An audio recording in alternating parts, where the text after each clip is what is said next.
Salut à tous. Après le fameux binge watching, je vous présente désormais le binge racing.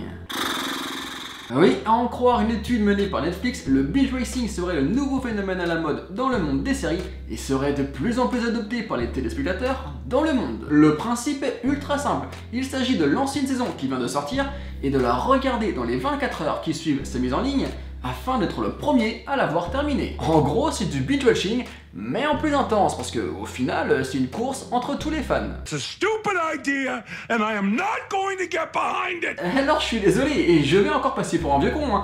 Mais c'est quoi le putain d'intérêt? Est-ce que ce serait pour éviter les spoilers?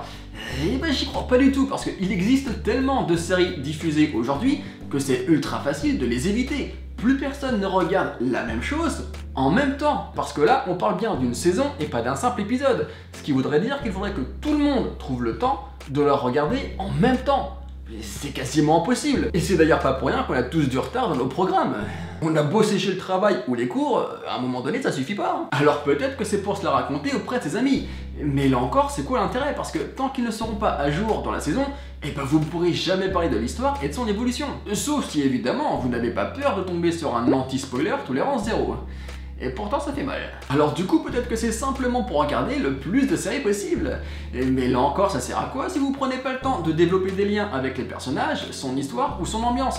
Parce que je suis désolé hein, mais on s'attache pas à des personnages en 24 heures comme on pourrait s'attacher à eux pendant des semaines, voire des mois. Parce qu'il faut pas oublier une chose, même si Netflix essaie de changer ça, regarder des séries c'est pas comme bouffer un fast-food. Il y a une expérience qui est livrée avec et qui est une sorte de valeur ajoutée au visionnage. Ouais, mais j'ai pas la patience d'attendre pour voir la suite. Je comprends totalement. Sauf que si tu regardes 10 épisodes pendant 24 heures, et ben il te restera environ 51 semaines pour voir la prochaine saison.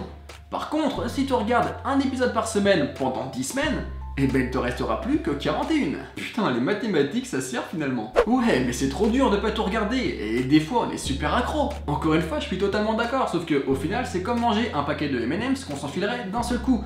Au début on trouve ça cool, on kiffe et on enchaîne les M&M's. Sauf que au bout d'un moment, on fait ça machinalement et on n'arrive même plus à apprécier ce qu'on mange. Et alors au bout d'un moment, on frôle l'overdose et on en arrive presque à être dégoûté. Alors je sais, mon analogie n'est pas terrible, mais les séries et les M&M's méritent mieux que ça. Ouais, mais comme ça je suis beaucoup plus facilement l'histoire et je comprends mieux les détails. Mais cette phrase elle est horrible, et je suis désolé par avance pour ce que je vais dire, mais ça signifie un petit peu que vous avez un cerveau super fainéant. Et si avec un rythme d'un épisode par semaine, vous n'êtes pas en mesure de retenir les éléments importants d'une intrigue afin de les analyser ensuite pour mieux les mettre en perspective,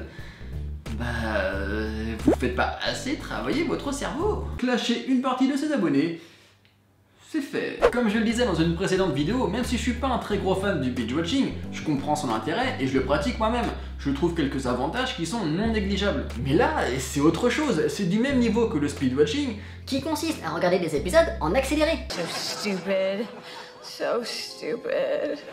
Regarder des séries, c'est accepter de faire partie d'une expérience au global. Et si vous avez trop de retard dans vos séries, et bah faites un putain de tri. Parce que là, vous passez à côté de toutes les émotions en mode fast-food. Vous regardez, vous appréciez, mais vous oubliez et vous passez directement à autre chose. Et je sais que ça devient difficile de prendre son temps quand on voit que Netflix met toutes les saisons d'un seul coup. Mais je vous assure que ça peut être que bénéfique. Par exemple, beaucoup n'ont pas apprécié l'épisode 7 de la saison 2 de Stranger Things, mais en prenant le temps de l'apprécier avec un épisode par jour, eh ben, on se rend compte de ce que veulent raconter les scénaristes et où ils veulent en venir dans le futur. Et ça, malgré tous les défauts que peut avoir l'épisode. Honnêtement, j'ai pas trop envie de m'étendre plus que ça sur le sujet parce que j'ai déjà fait une vidéo qui ressemble un petit peu avec le binge watching.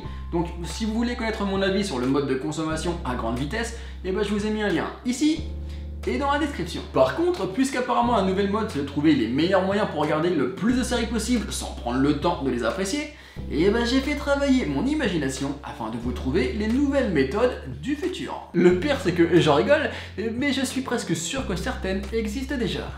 Le résumé watching. Pas le temps de regarder un épisode, mais c'est pas grave, t'as juste à lire son résumé sur la page Wikipédia, et ça te permettra de comprendre où on est rendu, en gros, le développement de l'intrigue. Le sleep watching. Le principe est super simple, tu dors en écoutant la série et avec un petit peu de chance, et bah tu retiendras des trucs durant la nuit. Et l'avantage c'est que tu peux regarder toutes les séries nulles que t'assumes pas sans plus jamais perdre de temps. Le cut watching. Un épisode de 42 minutes, c'est trop long? Mais pas de soucis, t'as juste à faire des petits sauts dans le temps durant l'intrigue afin d'éviter tous les dialogues inutiles et passer directement à l'action. Après tout, à quoi ça sert le développement des personnages? Le no-watching. Ça consiste tout simplement à dire que t'as vu une série ou un épisode que t'as jamais vu. De toute façon, tu t'en fous, l'important c'est d'avoir une énorme liste sur ton compte bêta série pour te vanter auprès des autres. Le mot-clé watching. C'est comme le no-watching, mais en plus intelligent, parce que là, tu fais l'effort d'apprendre les mots-clés importants d'une série pour faire croire que tu la regardes vraiment et t'incruster dans toutes les discussions. En gros, tu fais des phrases avec dragon, sexe, inceste et sang, et tu peux disserter pendant des heures sur Game of Thrones. Le multi-watching. Tu prends ta télé, ton PC, ton portable, et tu mets une série différente par écran pour toutes les regarder en même temps. Alors oui, tu risques clairement de loucher, mais au moins tu seras plus jamais en retard sur tes séries. Bref, c'était mon petit coup de gueule de vieux con. N'hésitez pas à me dire ce que vous en pensez dans les commentaires, surtout si vous n'êtes pas d'accord avec moi, je suis ouvert à tout débat, même si j'ai toujours raison. Et en attendant, je vous dis à la prochaine.